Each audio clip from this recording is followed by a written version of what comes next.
2016, Marcus Allen, a 40-year-old tech mogul known for his innovation and sharp business acumen, met Renee Carter at a high-profile charity gala in San Francisco. Marcus, with his neatly trimmed beard, designer suits, and confident demeanor, was the epitome of success. He owned a rapidly growing tech startup that was making waves in Silicon Valley, earning him the admiration of many. Renee, a 38-year-old single mother working as a marketing executive, was drawn to Marcus's magnetic presence. She was elegant, poised, and a devoted mother to her 16-year-old daughter, Maya, who had been the center of her world since her divorce. Their connection was immediate, and within a year, Marcus and Renee were married. Marcus quickly stepped into his role as Maya's stepfather. He showered her with gifts, attended her school events, and made every effort to be a supportive figure in her life. On the surface, the family seemed perfect. A successful businessman, a loving wife, and a bright young daughter living in a luxurious home in the suburbs of San Francisco. But beneath the perfect facade, subtle cracks began to appear. Marcus's work demanded long hours, often keeping him away on business trips. He would return home late, often exhausted and distant. Renee attributed this to the pressures of his career, never suspecting that the time he spent away was not entirely work-related. Maya, once close to her mother, started to drift away, spending more time alone in her room or out with friends. Renee chalked it up to teenage mood swings, never imagining that the changes in Maya's behavior were linked to something much darker. The family's seemingly perfect life was slowly unraveling, but Renee remained hopeful that things would improve. As the months passed, Renee noticed subtle changes in Marcus's demeanor. He was more secretive, often glued to his phone, and frequently stepping out to take calls. Renee's attempts to reconnect were met with vague excuses about work stress. Maya, now 17, also began to act differently. She became more withdrawn, her once cheerful demeanor replaced by a guarded, almost secretive attitude. Marcus's interactions with Maya became increasingly attentive, but not in the way a typical stepfather would act. He would offer to drive her to school, take her out for dinners when Renee was busy, and help her with her college applications. What seemed like fatherly concern to outsiders was something more complex and troubling behind closed doors. Though interactions between Marcus and Maya started to carry a subtle but undeniable tension, Marcus's lingering glances and overly personal conversations were red flags that Maya was too young to fully comprehend. She craved validation and attention, and Marcus, sensing her vulnerabilities, began to exploit them. Their text messages, which started as harmless exchanges about school and everyday life, slowly turned more personal than flirtatious. One evening, Marcus offered to help Maya with her college essay, suggesting they work in his study. Renee, busy with a work project, thought nothing of it.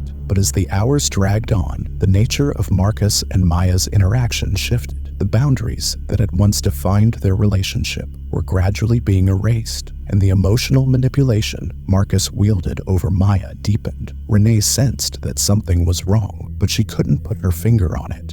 The growing distance between her and Marcus, coupled with Maya's increasing secrecy, left her feeling uneasy. Little did she know, the real danger was far closer than she imagined, lurking within the walls of her own home. As Maya's high school graduation approached, the tension within the household grew palpable. Marcus's business trips became more frequent, but Renee's instincts told her there was more to his absences than he let on. Maya, now a young woman on the brink of adulthood, seemed to be carrying a heavy burden, one that she couldn't share with her mother. One evening, after another of Marcus's late returns from a supposed business trip, Renee decided to confront him. The conversation started civilly, with Renee expressing concern over their growing distance. But Marcus, feeling cornered, became defensive. His dismissive attitude only fueled Renee's suspicions. That night, after Marcus had gone to bed, Renee noticed his phone lying unattended on the kitchen counter. Something urged her to look, a nagging feeling she couldn't shake.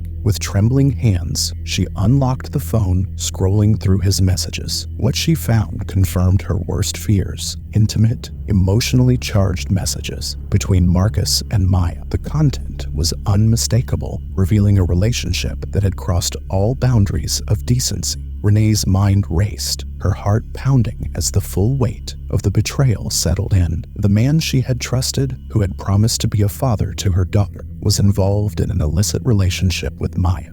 In shock, Renee spent the night sleepless, replaying every interaction between Marcus and Maya in her mind. How had she missed the signs? The once loving, supportive family she had cherished was now shattered by the dark secret that had been festering beneath the surface. Morning brought no relief. The truth was out, and there was no way to ignore it. But Renee was not ready to confront them. She needed time to process the enormity of what she had discovered. The following evening, Renee could no longer contain her anguish. As Marcus walked through the door, she immediately confronted him. The words spilled out, accusations, questions, and the raw pain of betrayal. Marcus, caught off guard, tried to deny the extent of his involvement. But Renee's fury was relentless. She threw his phone at the damning messages displayed for both of them to see. Marcus's bravado crumbled under the weight of the evidence. He tried to minimize his actions, insisting that it had all been a mistake, a lapse in judgment. But the truth was laid bare. This wasn't just about inappropriate messages. It was about the exploitation of trust, the violation of family boundaries, and the manipulation of a vulnerable young woman. Maya, hearing the escalating argument from her room, cautiously stepped out.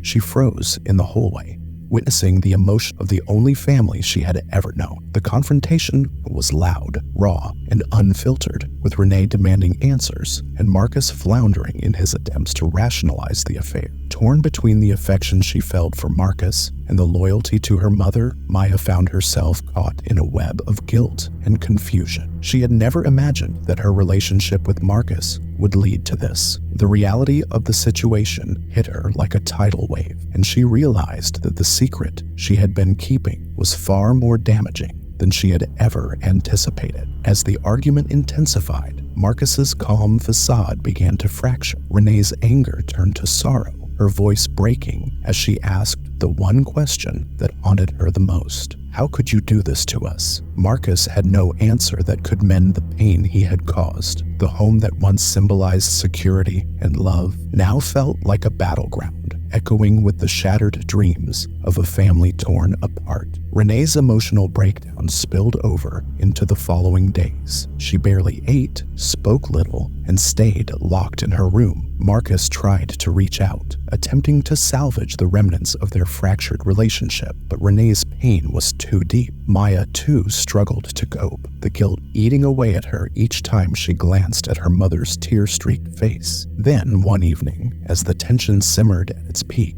Marcus suggested they all sit down and talk things through. He promised Renee that he would end his inappropriate relationship with Maya and work on rebuilding their family. Despite her anger, Renee agreed, desperate for some semblance of resolution. But the meeting was tense from the start. Marcus's words sounded hollow, and his attempts to mend the rift felt insincere. Renee listened in silence, her eyes fixed on Marcus, but it was clear that the trust she once had was gone. Every promise he made seemed like another lie. Suddenly, Marcus suggested that he and Maya take a short trip together, a chance to clear the air, he said, and set things right between them. It was a last-ditch effort, and one that he hoped would quell the storm. But to Renee, the suggestion was a slap in the face, a blatant disregard for the gravity of what had happened. Unable to contain her rage any longer, Renee snapped. She lunged at Marcus, screaming that he had already taken enough from her. Marcus tried to back away, but the raw emotion in Renee's voice was overpowering. Maya watched in horror, her own emotions swinging wildly between fear, guilt, and anger. Marcus attempted to calm Renee, but every word he uttered only fueled her fury. Renee's world had been shattered, and Marcus's attempts at reconciliation felt like nothing more than hollow gestures. In her mind, the Marcus she knew, the man she loved and trusted, was gone, replaced by a manipulative stranger who had stolen her family's innocence. The night after the failed family meeting, the house was steeped in silence. Renee sat alone in the kitchen, replaying the events of the past few days over and over in her mind. The betrayal, the lies, and Marcus's shameless attempt to justify his actions haunted her thoughts. She felt trapped in a nightmare with no escape, her trust shattered and her heart heavy with rage and despair. As she stared blankly at the top, her eyes landed on the large chef's knife in the knife block. Its sharp, gleaming edge seemed to mock her helplessness. The anger that had been simmering within her reached a boiling point, gripped by a blinding mix of heartbreak and fury. She grabbed the knife and marched into the living room, where Marcus was seated, scrolling aimlessly on his phone. The sight of Renee approaching with the knife caught Marcus off guard. He stood up, raising his hands in a feeble attempt to calm her, but the look in Renee's eyes was one he had never seen before, an unfiltered, raw expression of betrayal and pain. The words they exchanged were few, but charged with emotion. Marcus tried to step back, but before he could say anything, Renee lunged. The first strike landed with shocking force, sending Marcus reeling backward. A scream tore through the room as Renee, fueled by her overwhelming rage, continued to stab Marcus with relentless fury. The sound of the knife cutting through flesh, the frantic struggle, and Marcus's pained cries filled the room. Maya, who had been upstairs, rushed down at the sound of the commotion. Frozen in horror, she watched as her mother's uncontrolled rage played out in the most violent way imaginable. Blood splattered across the room, each slash of the knife driving home the irreversible damage Marcus had inflicted on their lives. By the time Renee stopped, Marcus lay lifeless on the floor, his once powerful presence reduced to a lifeless body stained in crimson. The aftermath of Marcus's murder was a scene of utter devastation. Renee, trembling and covered in blood, collapsed beside Marcus's lifeless body. The weight of what she had done crushed her, and reality hit her with a force she could barely withstand. She had just killed the man she once loved, the man who had destroyed her family. The overwhelming mix of rage, guilt, and sorrow left her unable to move. Maya stood frozen, her mind struggling to process the horrific scene before her. The sight of her stepfather's bloodied body and her mother's anguished sobs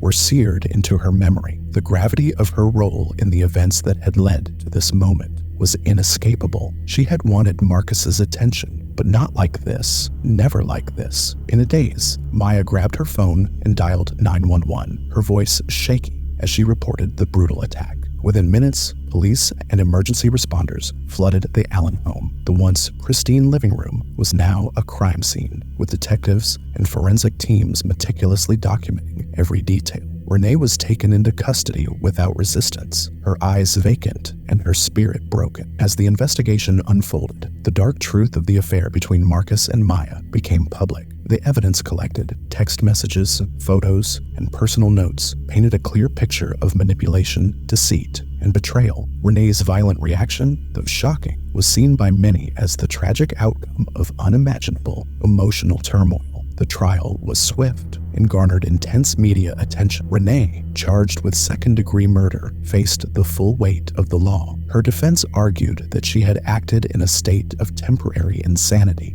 driven by the overwhelming betrayal of both her husband and her daughter. The jury, sympathetic but bound by the facts, found her guilty. Renee was sentenced to 25 years in prison. In the months following the trial, the once vibrant and hopeful Maya found herself lost in a sea of guilt and despair. The media painted her as both a victim and an accomplice, a young girl manipulated by a man she trusted, yet undeniably complicit in the affair that tore her family apart. The whispers and stares from classmates and strangers were constant reminders of the tragedy she could never escape. Maya's attempts to rebuild her life were fraught with challenges. Therapy sessions became her lifeline, a place where she could unpack the trauma and try to make sense of the tangled emotions that haunted her. She wrestled with the weight of her actions, the naive choices that had led her mother to commit an unthinkable crime. The road to healing was long, and forgiveness, especially self-forgiveness, felt impossible. Renee's life behind bars was equally grim. The days were a blur of gray walls and heavy remorse. The anger that had once driven her was now replaced crushing sadness. She replayed the night of the murder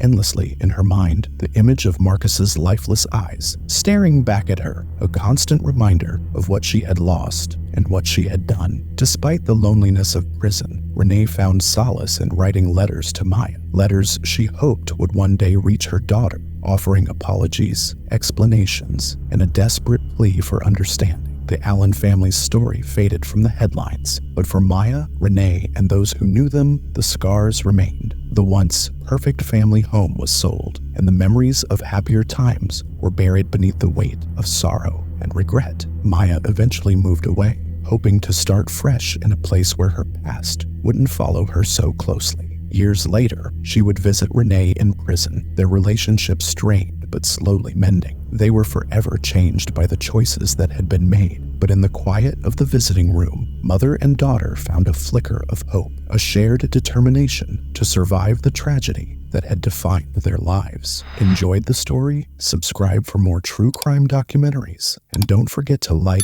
share, and comment to support us.